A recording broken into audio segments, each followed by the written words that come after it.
Yeah, I think I've got kind of an unconventional path to where I made it as far as hockey goes.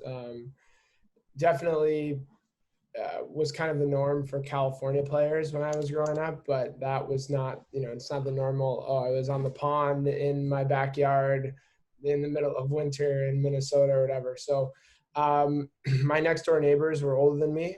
They both played hockey and spent a lot of time in there. I guess in what you would call a backyard, it was more of a driveway, shooting pucks and whatnot. And I was younger, so I wanted to fit in with them. So I jumped in and they were awesome and kind of fostered this love of the game. Sure enough, like a roller hockey league opened up in a parking lot down the street from my house at an elementary school. It started when I was 5 or 6. And then the LA Kings built a brand new practice facility not far from my house. And I was about 10.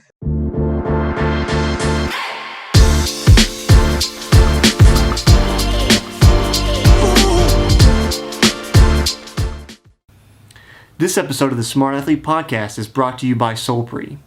If you're active at all, whether you're running or simply out walking for the day, you've probably experienced one of the number one problems that active people have, and that's chafing. Solpre's all-new, all-natural anti-chafe balm solves that problem while feeding your skin the vital nutrients it needs to be healthy.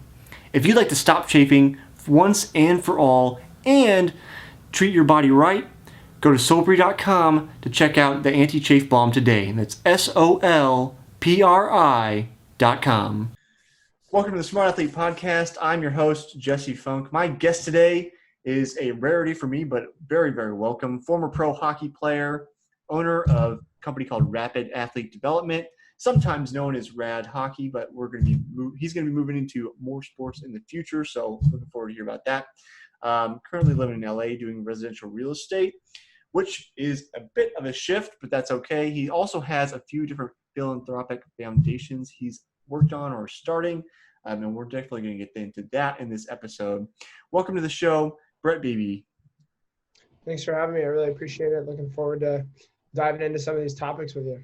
Yeah, and thanks for hanging out with me. Like we were talking about before we got going, it's trying to figure out how to provide value to people is a big deal as a business owner. We're both business owners, and I'm always very grateful that people are willing to spend time with me so I can share you with my customers and the other people that listen to the show. So I don't know if it always comes across, but it's hard to say or express, I guess, how grateful I am that the people like you want to hang out with me for an hour or so and just chat. So thank you for coming on.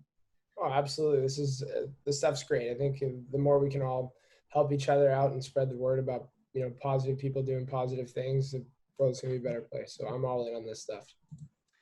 So I have to admit, being pretty much a hockey novice, I've watched a little bit of hockey. My college roommate loved the heck out of hockey. So I'm almost like, I wish he was available, but he's a doctor now running around the city taking care of patients. But I have spoken to one former, she's a Olympic hockey player. She played at Harvard. So I've had one hockey guest on before, but otherwise, I think you're my first pro hockey player. Tell me a little bit about getting into hockey. I assume you started probably at a young age. Yeah, I think I've got kind of an unconventional path to where I made it as far as hockey goes. Definitely was kind of the norm for California players when I was growing up, but that was not, it's not the normal. Oh, I was on the pond in my backyard in the middle of winter in Minnesota or whatever. So my next door neighbors were older than me. They both played hockey and spent a lot of time in there. I guess in what you would call a backyard, it was more of a driveway, shooting pucks and whatnot. And I was younger, so I wanted to fit in with them. So I jumped in and they were awesome and kind of fostered this love of the game. Sure enough, like a roller hockey league opened up in a parking lot down the street from my house at an elementary school. It started when I was 5 or 6. And then the LA Kings built a brand new practice facility not far from my house. And I was about 10. And then that's when I started playing travel ice hockey. So I was a little later than most. Most kids now are starting, 6, 7, 8 years old, and they're pretty good. So that's how I got started. It took an unconventional journey. I was played very, very low level until I kind of hit puberty, and then it was, kind of full throttle from there.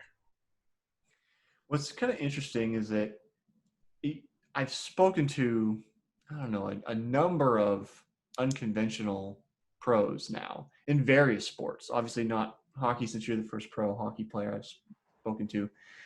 But it seems like a lot of people say I took an unconventional path, and that's ended up benefiting them because it gives them a unique perspective or a unique skill set that not everybody else has. Yeah, I mean, I would say that the more people I've talked to and the more guys I cross paths with, on the way to, college, and I didn't play in the NHL, but played in the minors and over in Europe. Yeah. The more I talk to people, the more people have a more similar story than that I do than maybe the alternative, which is the person that was, structured from early on all the way through. I think, I had this conversation with my dad the other day. I'm so grateful that he never pushed me. He never forced me to do anything I didn't want to do sports wise. He just let me play. And I don't think I took my first private lesson until I was 12, when I told him, hey, I really want to do this. And he's like, okay, I'll pay for it. But, if this is what you want to do, then you have to do it consistently. And that was really the first time he ever told me, like, if you tell me you're going to do something, then you've got to be all in if I'm going to pay for it. Mm-hmm. I see now kids that their parents want them to every time that they're doing something sports wise, that it needs to be structured, and it needs to have, X, Y, and Z laid out for it for a full hour or whatever it is. But the best coaches, I think, are the ones that understand that at a young age, kids just need to play, and that's the best teacher. So I'm sure a lot of the people that you've encountered, they played other sports. They didn't maybe specialize in one thing until they were older. And we preach that to parents all the time, like, keep your kids in other sports. But it's so easy to just like do this all the time and say, well, that kid's getting better than my kid, he probably needs more lessons. Or that kid's getting better than my kid, I need to catch up to him. And I think that's where today, more than ever, especially with social media and things like that, people are constantly looking side to side and trying to keep up with other people rather than focusing on their own journey. And I think people that the people that took that unconventional route, they stayed away from looking around at other people, and they just had fun doing what they were doing. Yeah, I think I saw on your Twitter feed, and I can't recall off the top of my head, you had, I think, retweeted a coach's comment or quote about, like, the rate of progression of your journey is not the same as the rate of progression for other people, so just focus on what you're doing. I mean, and you can throw thousands of examples at people, and they're like, well, my kid's different. Mm-hmm. And it's just like, I played with guys that peaked at 14, 15 years old in their respective sports, whether it was, baseball, basketball, hockey.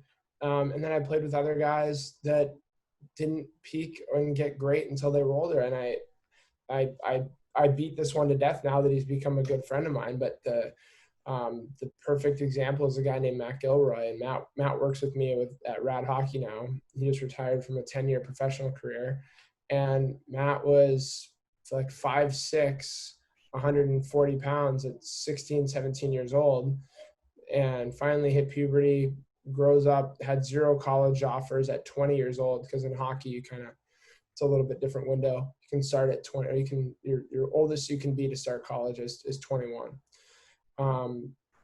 And he walks on to Boston University, one of the most prestigious hockey programs in the country, and walks on as a defenseman. He's played forward his whole life, but he's finally growing, and ends up being the captain, winning a national championship, and winning college hockey's Heisman Trophy, which is called the Hobie Baker, and signs a NHL contract.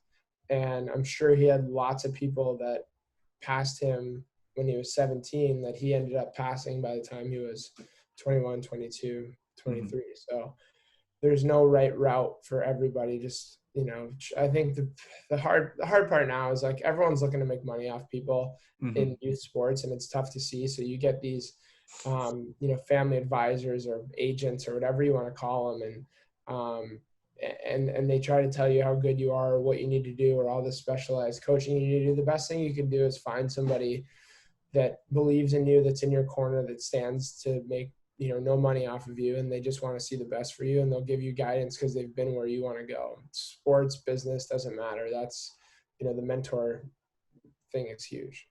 Yeah, yeah.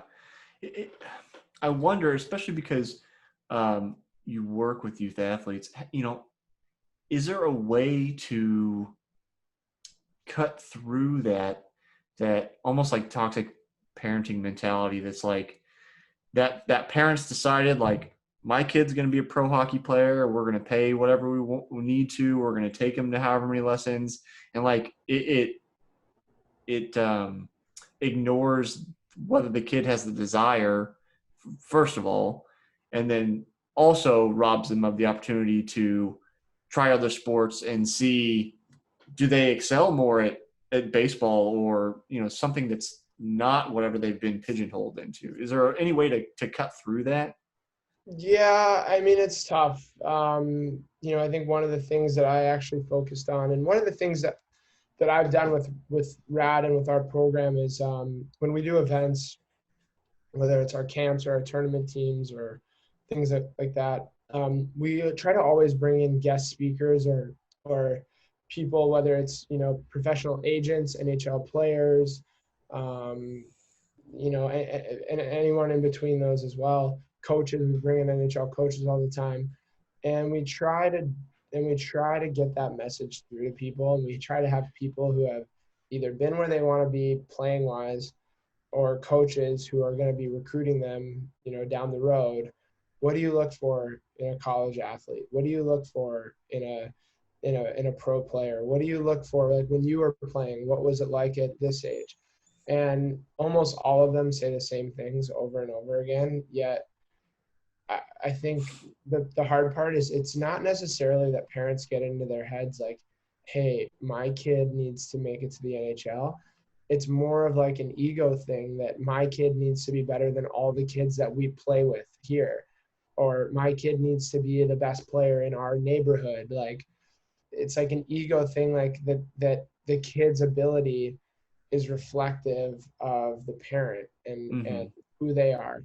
When in reality, I mean, I work with 500 to 1,000 kids a year now in our program, and I promise you that my favorite kids, some of them are really talented players, but my favorite kids are the ones that I'm going to go up to their parent and say, hey, you have done an awesome job raising your kid, and like, I'm excited to see what he goes and does with his life.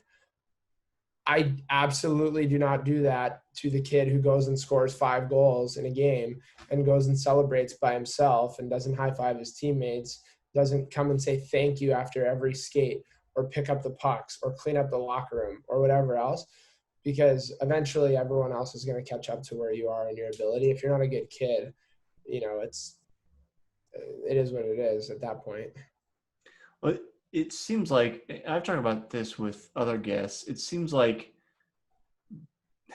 there's is I guess maybe I should ask: is there any correlation between that? I'll call it a humble attitude, but that attitude of like, I'll help pick things up, I'll help set things up, do the things that are involved in being part of the whole team framework instead of like the me show. Is there any correlation between that and keeping that, what I refer to as beginner's mind, where it's like always willing to learn, always being humble enough to ask questions and know that you can learn more? I mean, I don't know if you've read it or not, but in Michael Jordan's biography, talk about it in there. Like, no matter how good he got, he was always like probing other players. How do you do this? How do you do that? Always trying to get better, and that's, I mean, among other things, one of the reasons he was so good. Yeah, I mean, I think you worded it perfectly. There's that, that Zen mentality of a beginner's mind where there's always something to improve on, versus the expert mind where it's, hey, I know everything and there's nothing else I can get better at. In hockey, the perfect example is a guy, Sidney Crosby. It's a pretty Mhm. familiar name to most people. He's probably been the best player in the NHL for 10 years. I had the fortunate privilege to skate with him for 2 or 3 summers here in LA when he was here training. And obviously, like, number one, I walk in the locker room and I'm a young college guy, and the best player in the NHL is sitting right across from me. And I knew he's going to be there skating. It was the first one of a full summer. And as soon as I walk in the locker room, I'll never forget. Like he goes, "Hey, I'm Sid. Nice to meet you." And I'm like, "Yeah, I know who you are. Like, Right. thanks." But immediately it disarmed everything that I was thinking about, made me feel comfortable. He had no reason to do that. Yeah. Couldn't have been a nicer guy all summer. And and then he goes out and, like you said, all he wants to do is get better. He's asking for guys to throw him bad passes. He's asking for, this, that, or the other thing. And like, he's constantly watching, and he's on the ice 3 to 4 days a week, starting in like June, which is like a month or two after his season ended, if Mhm. that, and is working his ass off. And it's like, that's how you become the best. And it goes back to kids too. It's like, are the kid, I coach a team during the regular season, and we're with the LA Junior Kings program, and we've had one of the top teams in the country the last couple of years. And our top players are the ones that come and they ask for more. They want to know why. They want to know how. They're battling, instead of taking the easy route in practice and going against someone that might not be as good as them. They're finding the other strongest player to make sure that they're going against them every day in practice. And they do it themselves. Like, you can't force it. And they've turned into some really, really talented hockey players because they're willing to fail. And I think that's a big thing that parents really protect their kids against in today's society that I see, is they won't allow their kids to fail. And if they do fail, they make an excuse. Or these other kids that really have become successful that I've seen, their parents, they're not sitting there hovering. They let the kids make whatever mistakes they're going to make. Mhm. And the kids that really want to get better, they don't want to make that mistake again. So they come to us and they're like, "Coach, can we go through the film from that last game? I didn't play well and I know I can be better." Or, "Hey, can I have, can we do this in practice, because I was struggling with it in the game and I don't want to struggle again." And it's like, instead of hiding from those struggles or hiding from the mistakes, or parents that, move those roadblocks out of the way, the ones that stumble the earliest and then become better from them, those are the ones that have the long-term success. And I'm sure I'm not a parent, but I'm sure it's hard to watch your kid fail at something. And I'm sure it's hard to watch them be disappointed because they didn't make the team, or because they didn't get on the power play, or because they didn't play as much that game. But rather than making an excuse, or rather than fighting it, find out why and find out how to improve to get better. And the ones that do that are the ones that really improve. Is there is there any way to? So I always struggle a little bit about where does motivation come from. Mm-hmm. So I'm gonna take a wild guess and say that both of us are probably pretty internally motivated. Um, in at least in my own case, I always felt like a lot of that is just it was there, like it wasn't coached. It's just as you mentioned, there's the kids that ask, why didn't I do well? What did I miss? How can I do better? Is there is there any way to change the perspective of kids who aren't like that and move them more towards that like improvement mindset? Is there any wiggle room, or is it just it is what it is? Yeah, I mean, I think it's one of those things that, um, everyone has a different coaching philosophy, and that can be the same thing with teaching. We've all had teachers that we liked better than others. Mhm. We've all had classes that we like better than others. We've all had coaches that we like better than others. Um, it's a tough question to answer, because I think if we had the perfect answer, you know, it would be universal. Mm-hmm. I believe that you're a product of your environment.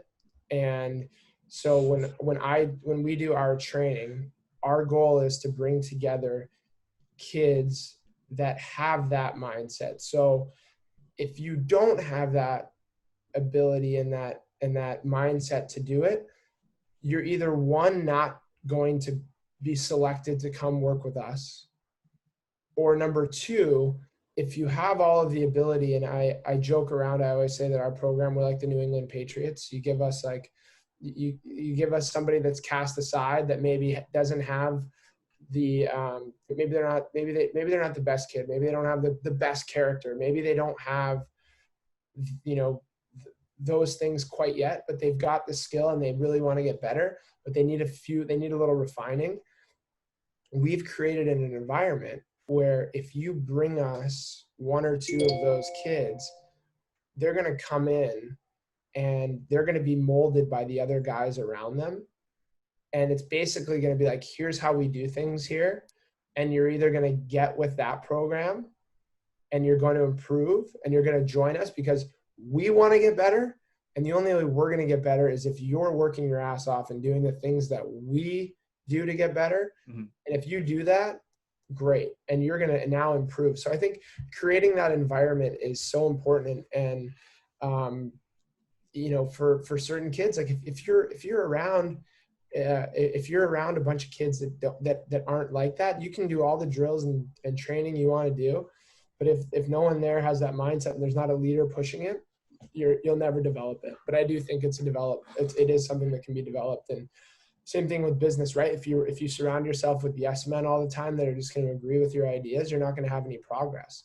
Like I don't think Elon Musk or any of these guys, they walk into an office and everybody agrees with them. They want people to tell them no, or they want people to push them. They want people to push back a little bit. And again, the lead, it's ultimately responsible for the leader to create that environment and recognize that there's other people that might have differing views, but it's going to help the overall end product. And I think that's how you develop that kind of intensity and that mindset. This is how we do it. I think that shows up in a lot of places. And anytime I think about that, I think about whatever the quote is about you're the product of the 5 people you spend the most time with. Yeah. You know, I'm a huge believer in that. Yeah. So it's like, whenever I first encountered that, and who knows where it was, because a lot of people talk about it. Mm-hmm. I feel like I remember them giving an example of like Girl Scouts, and like the Girl Scout troop that sells the most cookies sells an extraordinary number more than like the next. And it also goes into like the 80-20 principle. But it's like they could bring in new girls and they're going to sell more because of the systems, because of the environment. They're all set up in that little ecosystem. Yeah. Where they're all accountable to each other. And it's not just a matter of you can be a laggard. I think it's in part inspiration, and in part it sets the bar, right? Like you belong here if you can exist. Otherwise, it's going to be uncomfortable. Well, I think it's just it's the expectations that are set from day one, and so there's 2 hockey avenues that I have. One is RAD, and we run from April to August, and our whole thing is off-season training. We basically take kids from different programs, we bring them together, they train, they play together, they do all that stuff, and then we send them back to whatever team they play on in the winter. And, you know, hopefully they have a better season than the year before. And then during the regular season, I coach a team here in LA that's a AAA level team, which is kind of the highest for their birth year. And in those teams, you know, you're selecting 17, 18 players. And there are certain things that I'm there to coach those kids on, and there's certain things that are expected. Like I'm not coaching your effort. I'm not coaching your passing. You need to know, like, it's a requirement that your effort and that your passing are going to be as good as possible. Everything else, we're going to coach you. we're going to get you better. And if I think a lot of coaches have to waste time on coaching effort, coaching intensity, coaching work habits. When those are the expectations, and like, hey, anything less than that is you're just not going to be here. I think at that point, you now see a huge step in development for players, because you're able to focus on the things that, shouldn't, are the things that they need to get better on. Could you imagine if somebody walked into your office right now and said, hey, I want to work for you. And you said, okay, well, here's your tasks. But then you're having to teach them also how to breathe and how to eat and how to walk around. And it's like, could you imagine if you had to teach those things first before you got into teaching them how to do a job? And that's sort of what I think organizations in sports, like, again, I go back to the New England Patriots all the time. It's like they're able to have success because the coaches don't have to spend time at the beginning of the year teaching some of the things that other teams have to do. It's like the expectation is this. So you've now eliminated a month worth of coaching that some of these other teams have to go through. So you're now a month ahead of the competition. So how do you, if I'm going to create a new organization with these expectations, how do you do that? Do you just, here's what I'm thinking about. So I ran cross country in high school, and I ran in a high school that did not have a lot of participation. So we had like 20 people, girls and boys, versus like the most dominant school in our district had 120 person program. Their cross country program was bigger than their football program, and had that culture of this. The coach there had been there forever. He had his own like training manual for nutrition, and there were expectations to be met, and then they were met. But he also didn't turn kids away. So I'm thinking about, in my case, I guess it's a little different with a high school because you're set into, these are the kids that are fed into high school. But if we had said, if you walk, like, don't show up tomorrow or something like that, we would have probably cut a quarter of the people that we had.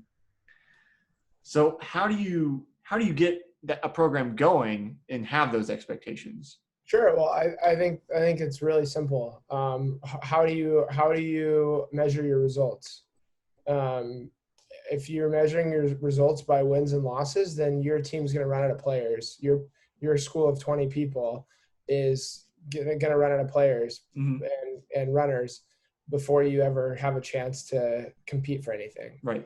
Some of those bigger schools, like in the bigger programs, if you measure it by wins and losses, you're probably going to have some pretty good success. But it's defining expectations, right? So if I'm the coach and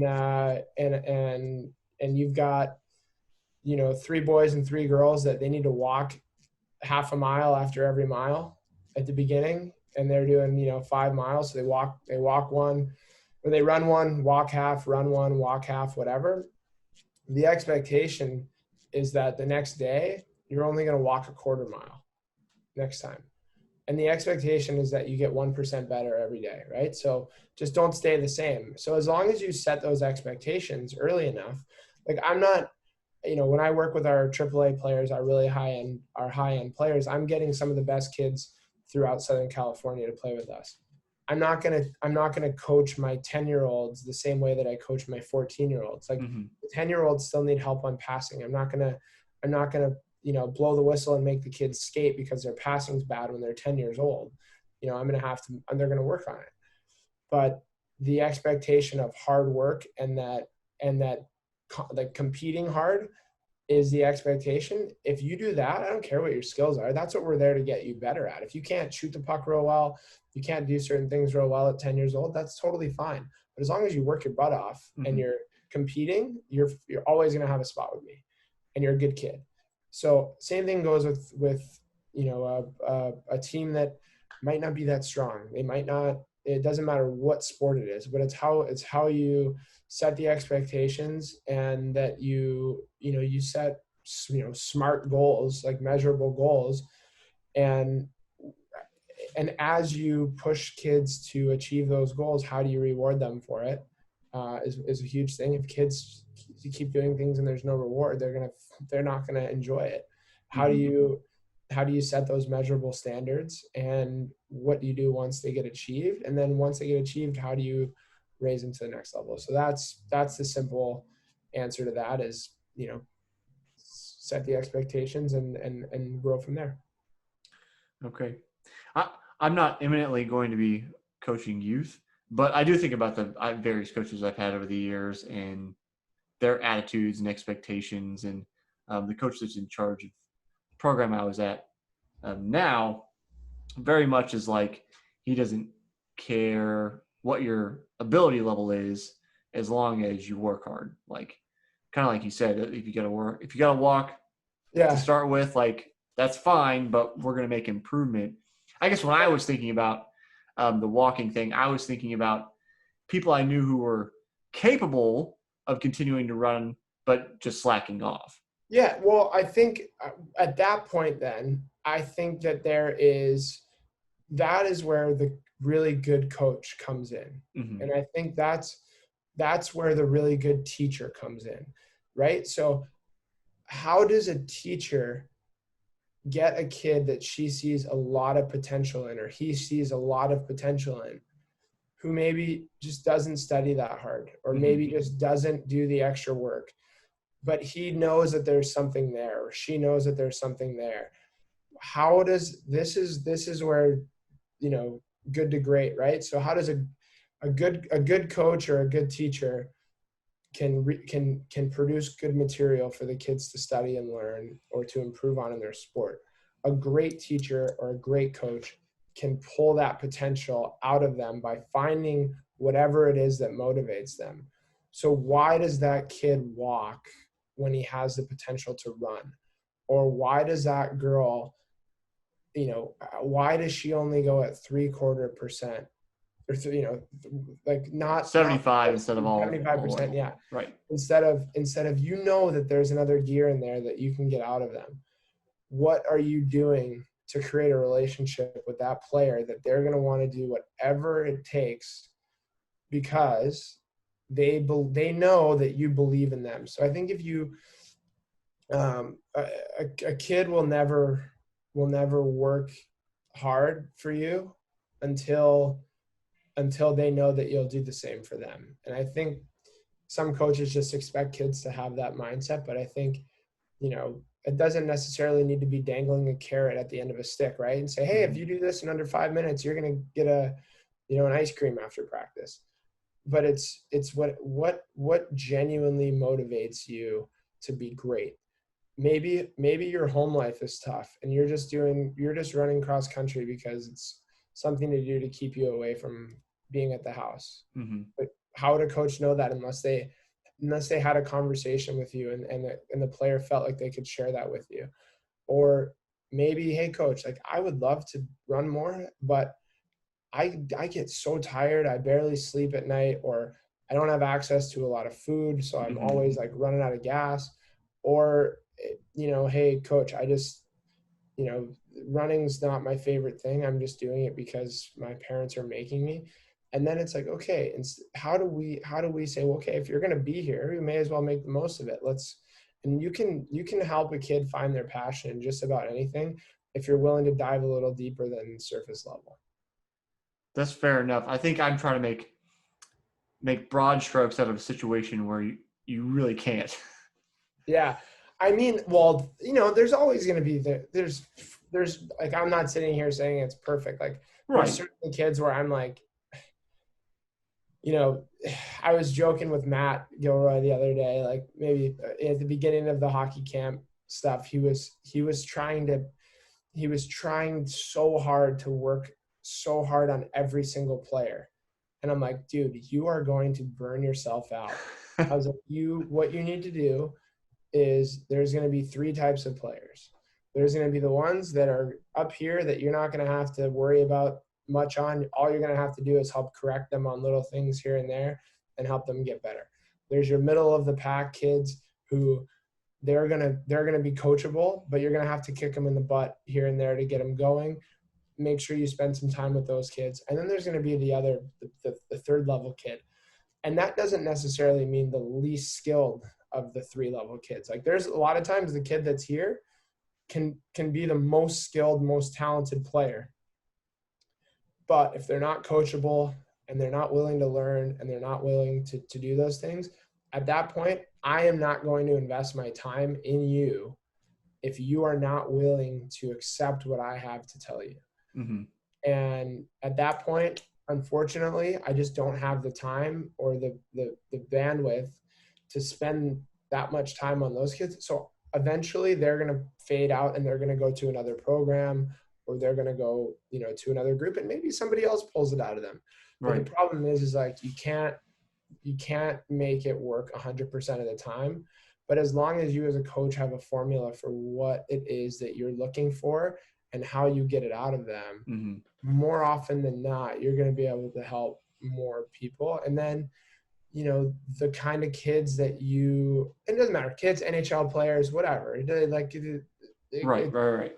It's all the same. It's all the same stuff. But ultimately, the ones that want to be there and that know your philosophy, they're gonna be the ones that flock to you. And the ones Mm-hmm. that, hey, that coach is hard on me, that coach is tough, that coach is gonna push me, I'd rather go somewhere else where I don't have to do that. Eventually that'll start to happen. Like, again, back to the Patriots, like a lot of guys aren't going to go there because they know that they're going to be held accountable every single day. Mm-hmm. And that's daunting for some people. And, so that's sort of how we try to operate. We want to attract the people that we want the energy that we put out to come back to us and the people that we work with. Fair enough. It's a little bit of a segue, but it kind of makes me wonder, you said you had played pro in Europe, right? Mm-hmm.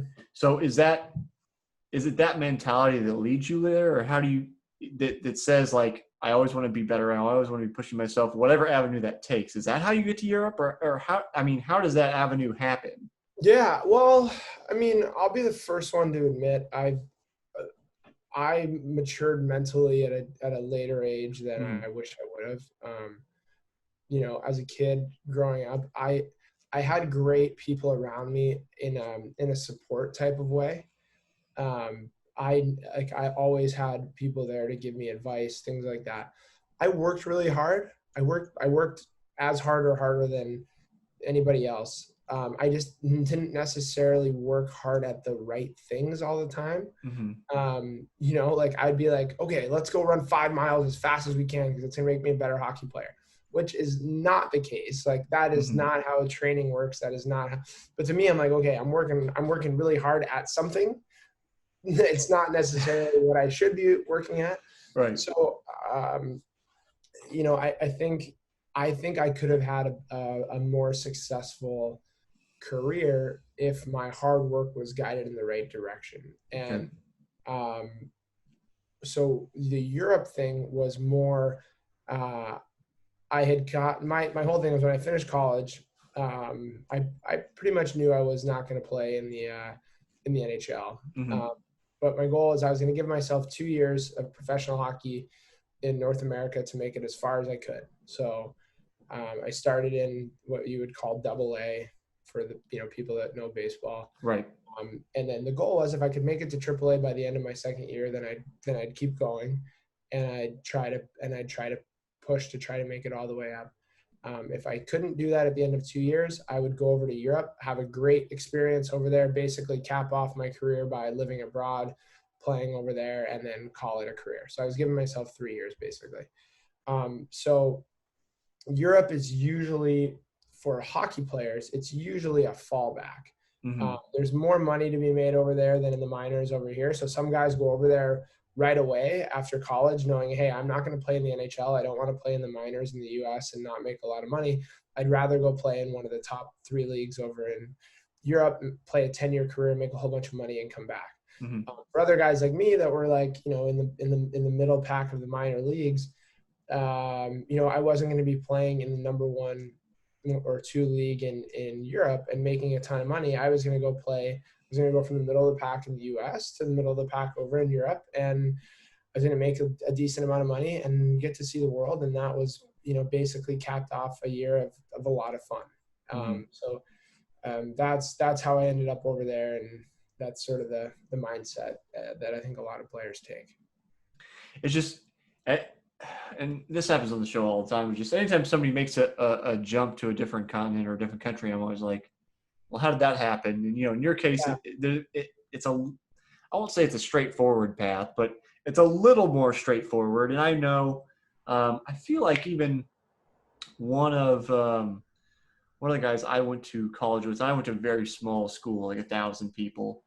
I think he went to Europe to play basketball. So it's like, I don't know how similar, but I think it's somewhat similar in that you can go and play pro basketball in Europe versus try to play in the NBA. yeah. I mean, just the number. It's different here a little bit than the NBA. As far as like, I know in Europe, there's like a couple guys I went to college with are making great careers over in Europe. Um, they were kind of, one of them played a couple of years in the NBA as like a 10th, 11th player on the roster, Mm-hmm. and kind of up and down from the D League there. But some of those teams over in Europe, they get treated way better than the G League, and same thing with the leagues over in Europe for hockey. They get treated really well. Mm-hmm. So for some guys, it's a better lifestyle choice. It's a better, a lot of countries over there. You play over there, and you live there for a few years, and maybe you get your citizenship, or maybe you get certain things. Like, I know kids born in Germany, they get the full treatment over there for everything, and they get taken really, they have really good systems in place. So families are like, hey, look, it'd be really great if we can go over there for a few years and get free healthcare, get free babysitting and things like that they wouldn't necessarily get here in the U.S. Mm-hmm. When they're only on 1 year contracts most of the time, and you're kind of having to fend for yourself in the off season.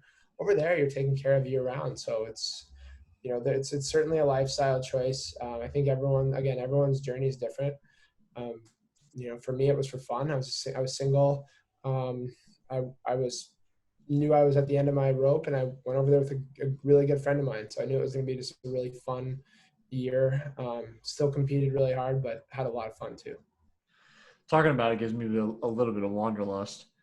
Yeah, Uh, I mean, I couldn't be happier. I traveled to like 11 countries. I got to ski in the Alps. I went to Oktoberfest in Germany. I went to Dublin for St. Patrick's Day. mm-hmm. Like I'm a big World War II history nerd. So living in Germany and getting to experience some of that, and to see some of what you learn in the history books and things like that. It was amazing. So a lot of the traveling that I did was, there was some for fun, and then there was some for learning, which was to be able to see some of those places was life changing. And I know that year that I took over there has set me up in a better place to be more empathetic to people. Mm-hmm. Living in a place where I lived in a small village in Germany outside of a big city, and like I knew a month before I was leaving that I was going to Germany, so I didn't speak a word of German, and so I'm like trying to go grocery shopping, I'm trying to go to the store, I'm trying to do this or that, and like you know enough German to say hello and to maybe ask for another beer at the bar or something like that, but you don't, and so I come back to the U.S. and like, we're a country of immigrants. We're a country of people from all different backgrounds and ethnicities and things like that. And for the first time in my life, I was the minority. Mm-hmm. I was the one that people looked at like, what is this guy doing here? And it's very humbling. So going over there gave me a very, very unique perspective on life that I will never forget. And I'm certainly grateful for. And how cool is it that a sport took me over there to experience all of those things, and I got paid to do it? So that, to me, I encourage athletes to use your sport to allow you to have those kind of experiences and allow you to get uncomfortable a little bit. So again, that's how I ended up there. That's what I got from it, and I'm sure a lot of other people that have played over in some of these places would have similar things to say.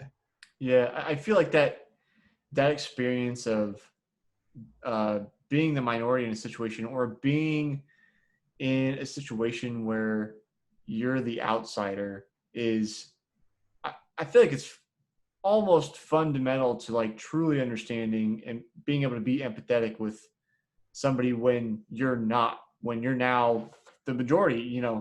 I've talked about this with a few other guests. I spent, when I was 25, on just kind of on a lark, I found myself single so I could do whatever I want travel wise. I decided I'm going to go spend a month in Montreal. Didn't speak French, which in Montreal it's kind of like cheating because half the city speaks English. So Great I city. was, so I was like, it's kind of like traveling to a foreign country but on easy mode. Yeah. Um, but I mean, everything, all the signage is in French. I stayed in the French part of town, all those kind of things. And Montreal itself is really a city of immigrants. There's a very, very large and diverse immigrant population. And I found that the people I met often were more willing to have an actual conversation, be it politically minded, ethic, religious, whatever it was. You could have an actual conversation, and I think it's because of that forced experience of being so different, everybody being so different from each other, that there's no homogenous, like, we all believe in red shirts and we wear white shoes and like whatever it is. I don't know who that is. I just making something up. No, I know what you mean. No, I couldn't agree more. And it's funny. Having had the experience that I had, it's funny to me now to listen to people who are like, oh yeah, like I'm worldly. I traveled all over the place, and it's like, yeah, you traveled to Europe for 4 weeks and you stayed in the nicest hotels for 3 days in each city at a time, where you did, you bounce around like from place to place, and you stayed with, only English speaking people, things like that. And not to knock anybody on that, because that's great. And I'm sure you'll get something out of that. But like, for my college roommate's wedding gift, I bought him a plane ticket to come visit me in Europe. And it was right after this, it was the day after the season ended. We met each other in Amsterdam, and we backpacked through Europe for 2 weeks, and, had to navigate trains, had to navigate, walking around to hostels. And, we went to all over the place. And I think having that experience is pretty cool. But like you said, you meet people, you meet travelers, you meet people that are like-minded, and that's where you experience growth. And I think with everything that's going on in our country right now, the hardest part for me to see is people taking one side or the other, Right. of whatever it is, whether it's the racial injustices that are going on, whether it's political, whether it's whatever else. It's people taking one side or the other. Like, if you're this, then you're totally on this side. And if there can't be any sort of in the middle. And I think when you live somewhere else, or you experience things like that, you realize very few things in this world are black and white. There's always some sort of middle ground. And the way you get there is by talking to people and understanding their experiences, and understanding, who they are, where they come from, what's important to them. Same thing we talk about with a kid who we need to find motivation. Most of the time, human beings are the same way. They're going to be successful. You're going to get their best potential out of them. You're going to get the most out of them once you understand them and their worldview and how they are, instead of just saying, hey, I'm this, and if you aren't, then you're against me, you're my enemy. And so what a great perspective that hockey was able to provide for me.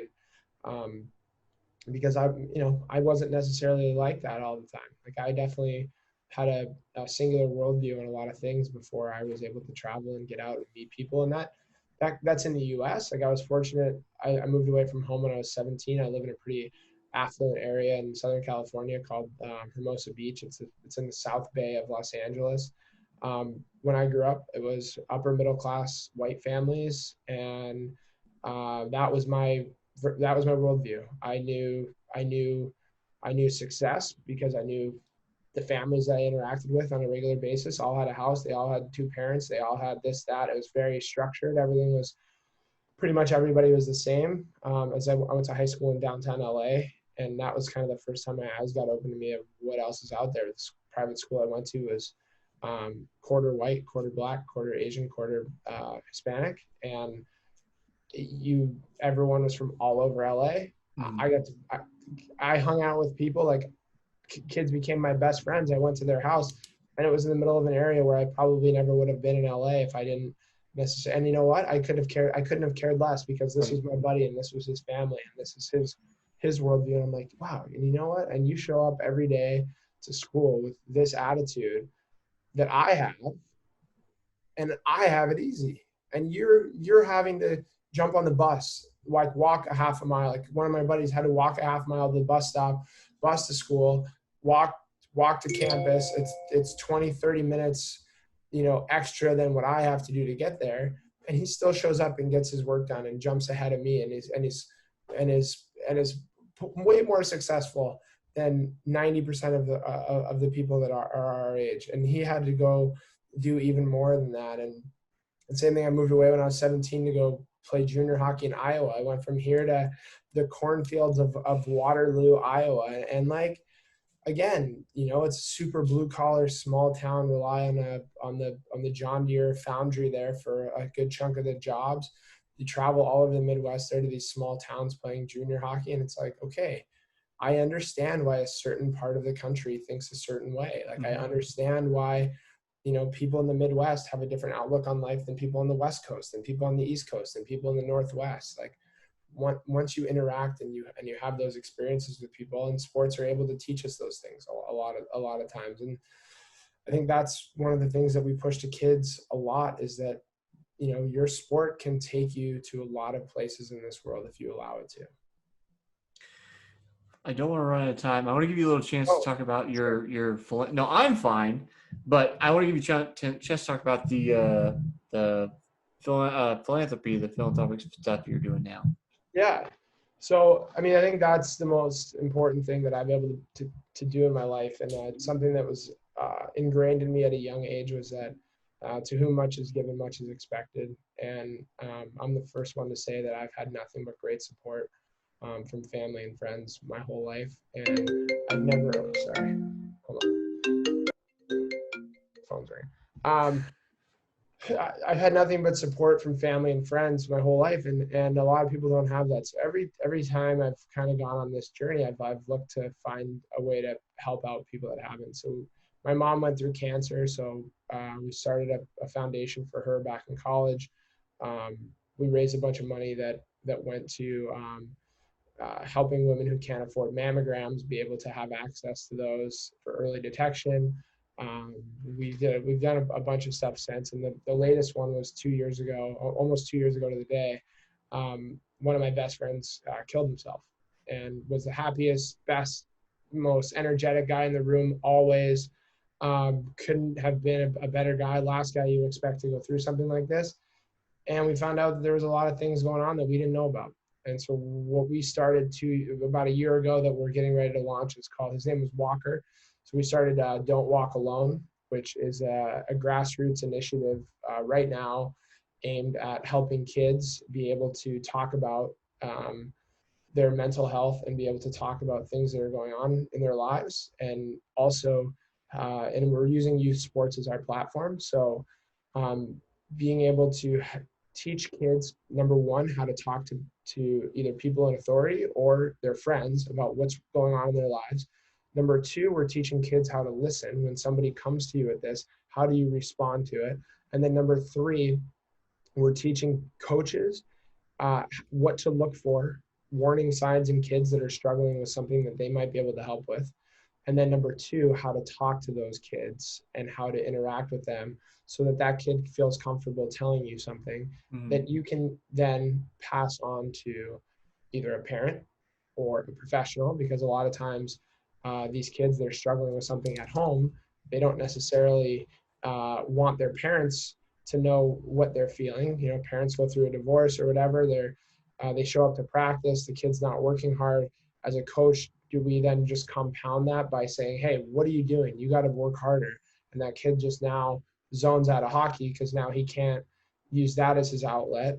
So we're actively working on that and creating this platform to basically end the stigma around mental health at a very young age. Because if we can get this ingrained in kids that it's okay to not be okay, then we're going to have better adults, because it's way easier to help kids than it is to fix adults that have gone through a lot of trauma without being able to um, talk about it. So that's the main focus that we're on right now, and it's something that I'm really really excited about. Yeah, I was just, on a personal level, I just want to say thanks for doing that.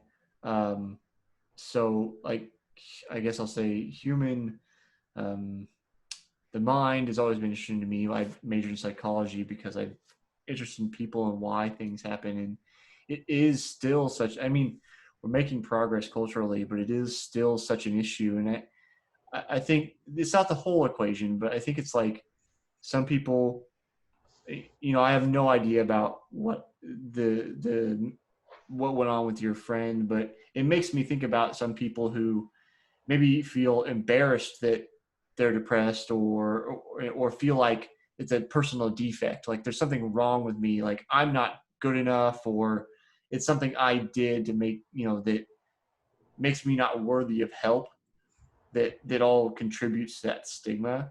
And it's like you said, it's the idea that it's okay to not be okay.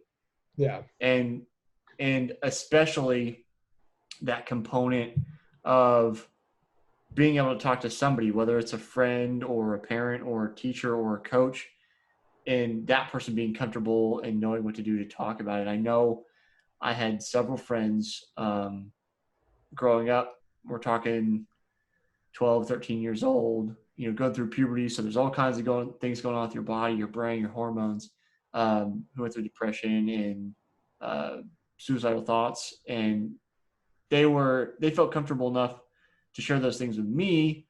And, we figure out how to get them help, because then I'm pass that on to the, adults I trust. But uh, it, the whole ecosystem is so important. So I'm glad that you're taking that approach to it. Not that I'm an authority, but just, I guess, from personal experience, I know how important it is to come at it from all angles.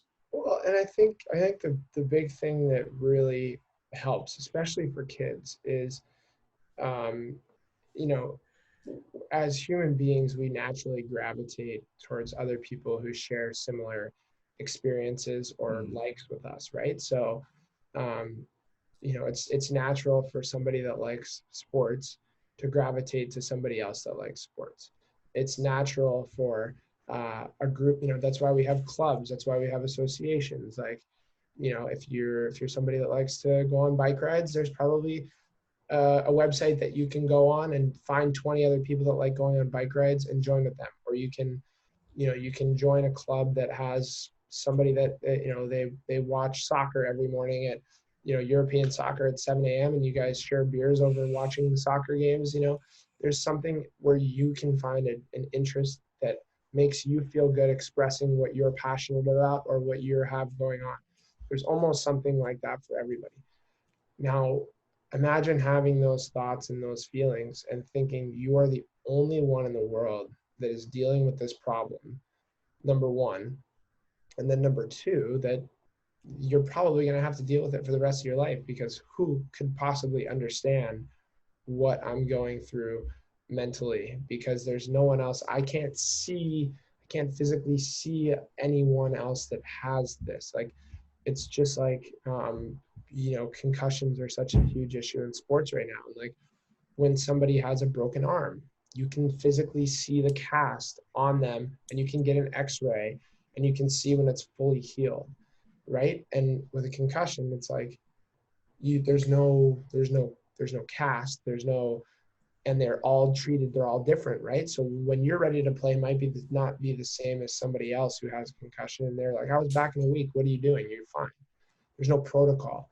And it's the same thing for this stuff with mental health. It's like the way one kid might be feeling at 10 years old is probably way different than another kid might be feeling at 10 years old. How are we becoming more understanding of that? And then as coaches and as people who, as someone who's now been through the traumatic experience of having one of your best friends do this to themselves, you start looking back for warning signs that you might have missed out on, or when people might have reached out or whatever. How do we train our staff to understand those warning signs? When a kid acts up, is it because they're a problem, or is it because that they're looking for attention that they're not getting somewhere else? What are those things? And we've aligned ourselves with the Chicago School of Psychology to help us understand this. And I think if they're just like with, you can say, working with kids in sports, there's an organization called Safe Sport. They make sure that all coaches are trained in how to basically make sure that it's a safe environment for kids to play the sport. That's safe from like predatory coaches, to make sure that, hey, no kid and a coach are ever in the same room at the same time. There's all these steps that they've taken to protect these kids, and to make sure that coaches aren't putting themselves at risk either in either situation.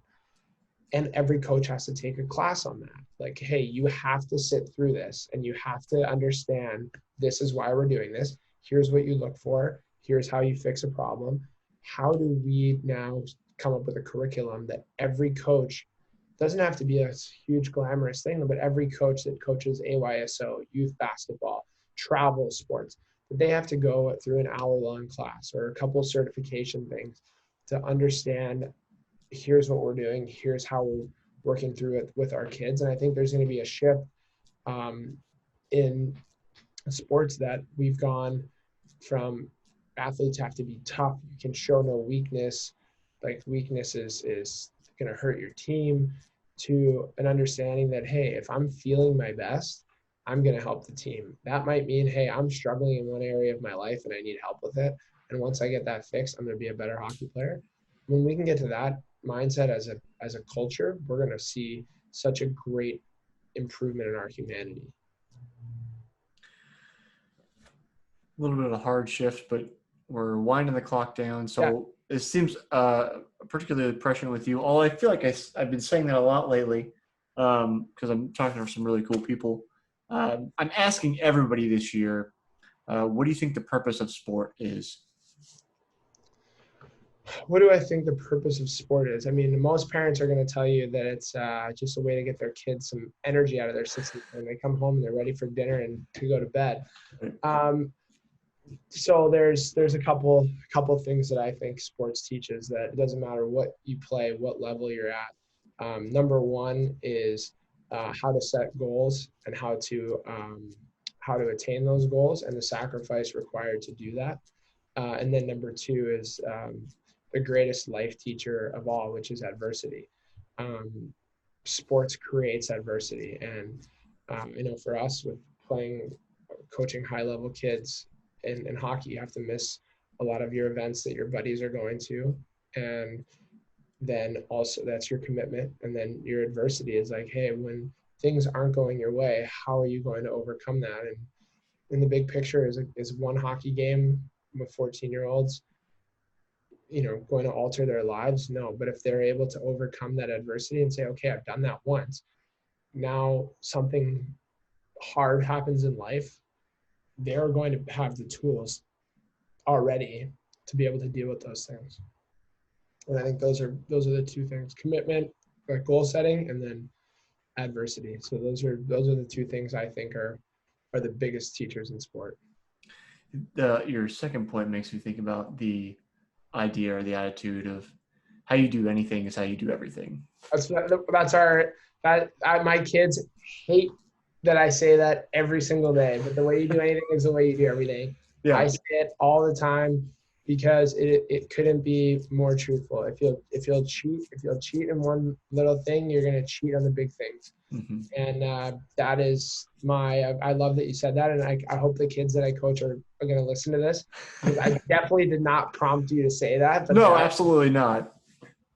But it's the same thing where it's like, you get as a teenager, you get your first job or whatever. Like I worked at Cold Stone, so it's an ice cream store.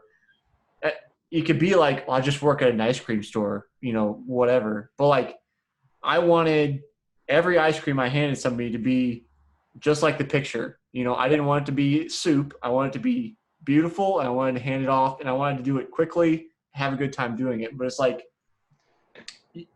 you can take it not seriously, or you can take it seriously, and that doesn't mean you can't have fun. But just like when you have that attitude of like, I want to do my best, it's pervasive through all the things you do. Like, Absolutely. I want to, and it shows up.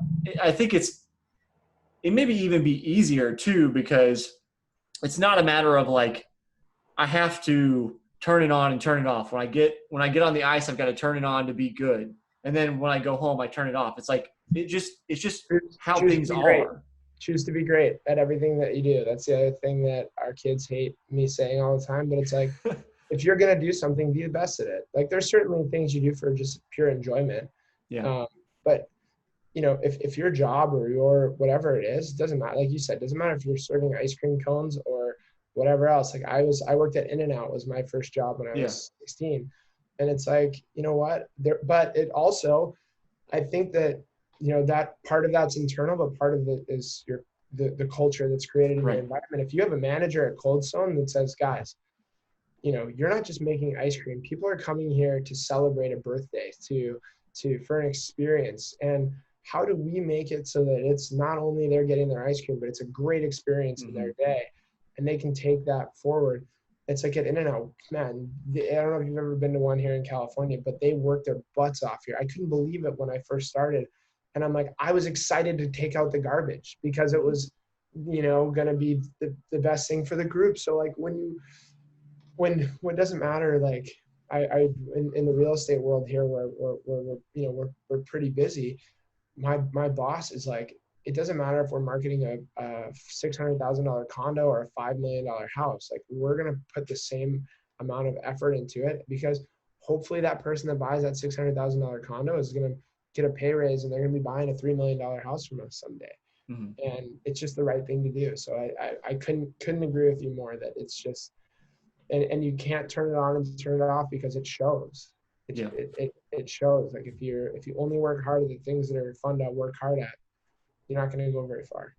Right. It's a hat. I mean, who is it? Is it Plato, Aristotle? I don't know. It's I can't remember the quote right now, but it's basically like if you greatness is not a choice. It's a habit. Yeah.